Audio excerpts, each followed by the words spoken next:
Hello and welcome to our YouTube channel and this edition of The Coach Says. Hi, I'm George Hartman, or as some people like to call me, that practice management guy.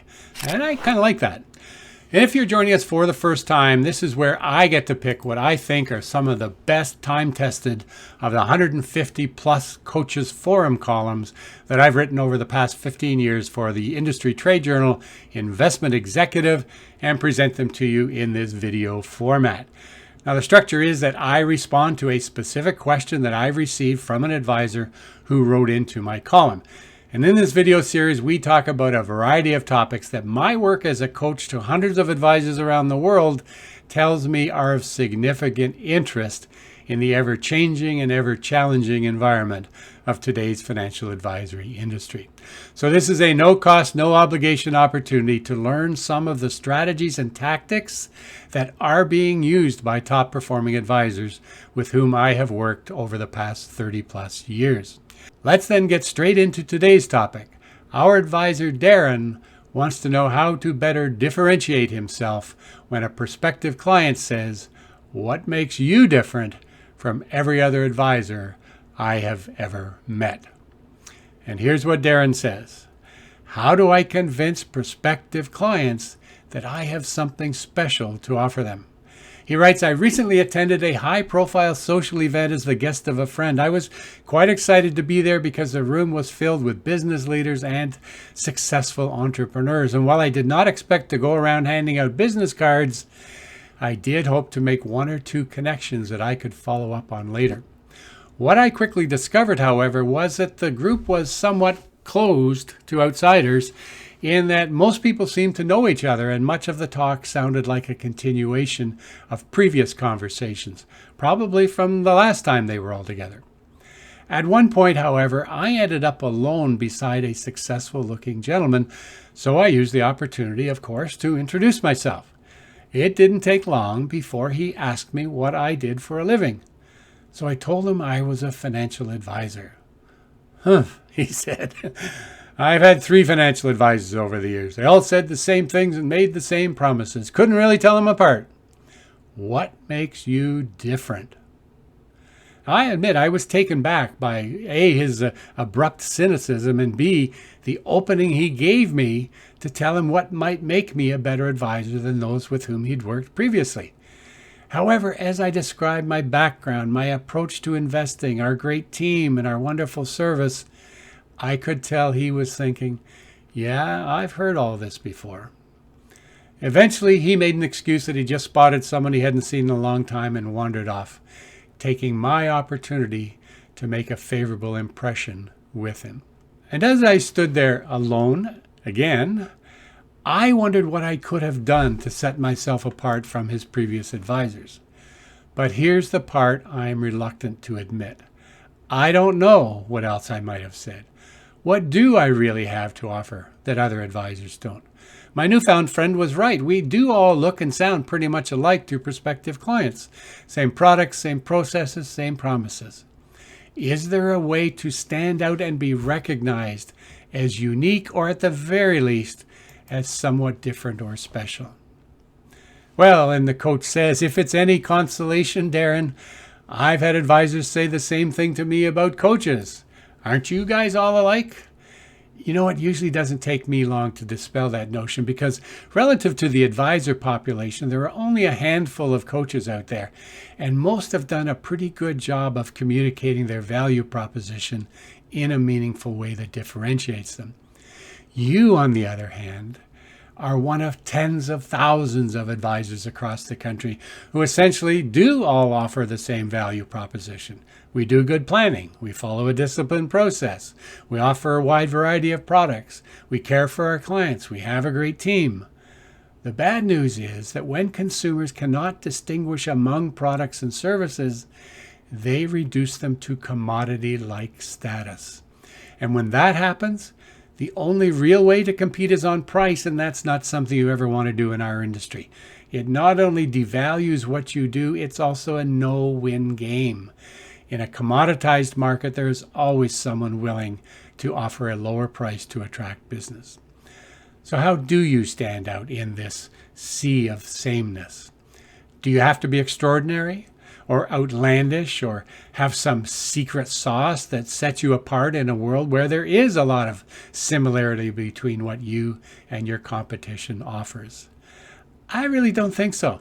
In fact, I believe that almost every advisor can find a point of differentiation that they can promote to their target market in a way that captures their attention. The simple key to standing out is to understand and speak to the interests of those prospective clients. And how do you go about doing that? Well, the process starts at a high general level and then narrows itself down to an intense focus. So here's how I suggest you proceed. It all begins with research. Number one, start with research. If I were to ask both you and your clients, the ones you have today, what sets you apart from other advisors, do you think I would get the same answers? Chances are good that there is a difference between your perception of the value that you bring to the table and your client's reality. And the best way to find out what your clients value most from their relationship with you is to ask them. I recommend you engage an independent third party to conduct a survey among your clients. Just a few simple questions, such as, what do you value the most in our relationship? What do you perceive our special expertise to be? What needs of yours do you feel we address best? Why do you choose us over the competition? Now, you can position the survey by saying that you are reviewing your brand and your messaging to ensure that it accurately reflects what's important to your clients.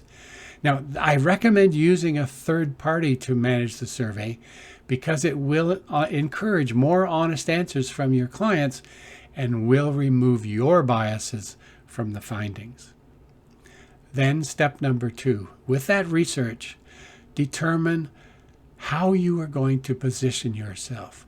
What's the big idea that you want people to associate with you? Now, the survey results will give you a better understanding of what your clients value most in their relationship with you. Those things represent competitive advantages upon which you can build. The survey results will also highlight opportunities for you to align your messaging with those key issues that are important within your target market.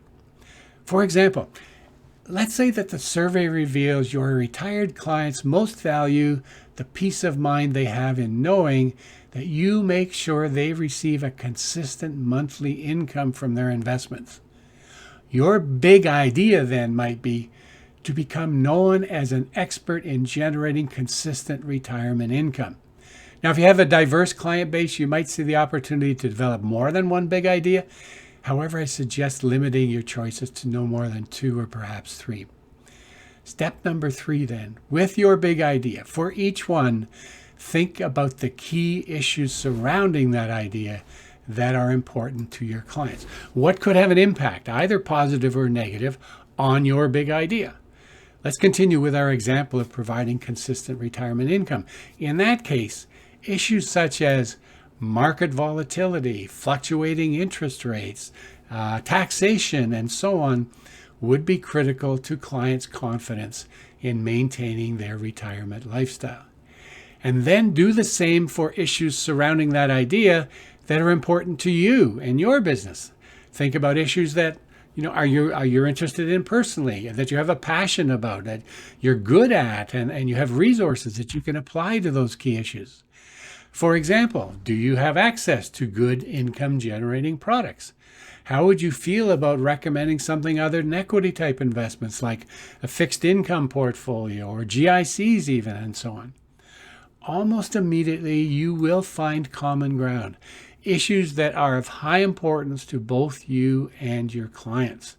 And those overlapping issues are the ones on which you're going to focus. So ideally, choose issues on which there is no general consensus. There's no answer that everybody has.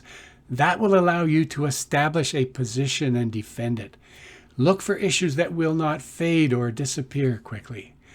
You should aim to be able to represent your position over the long term so you can be consistent about it and continue to add depth to it. And look for issues that are broad enough to have multiple topics within those issues on which you can have a valuable perspective. So you can become not only the voice of your firm, but the voice of the issue itself. Now, if we go back to our retirement income example, key issues might be things like maintaining sustainable withdrawal rates or coping with inflation. That leads us then to step number 4. Within each issue, select 3 or 4 topic areas in which you can showcase your deeper understanding and highlight your special expertise through your communications, marketing materials, writing, speaking, publishing, broadcasting, podcasts, webinars.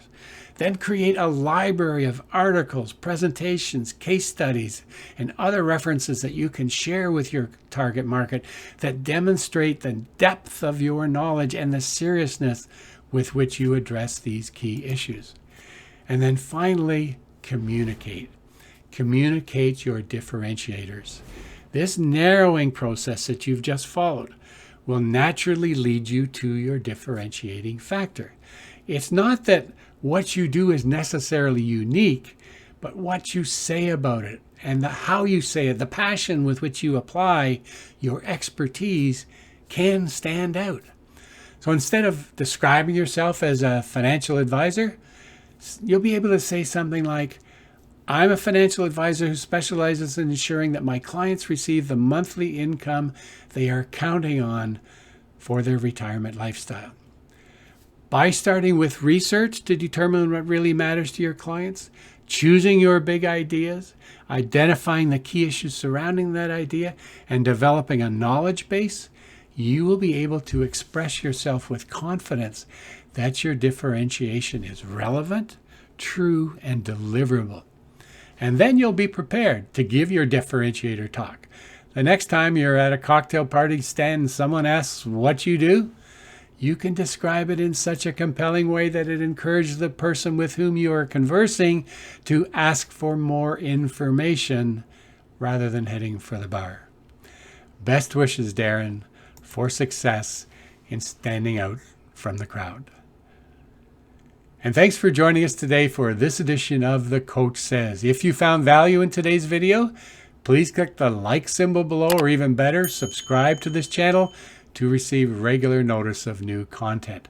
I very much welcome your direct feedback as well, or if you have a question you would like answered, just use the comments section on this video and let me know what's on your mind. I will respond either directly or perhaps through one of these video columns, who knows. And if you have an associate or friend in the business whom you feel would benefit from our contact, please forward a link to this episode of The Coach Says or pass along their contact information to us, and we'd be delighted to make sure they receive their own copy of our email notifications. And watch for upcoming episodes of The Coach Says, and as I always say, may your practice be as successful as you want it to be. See you next time.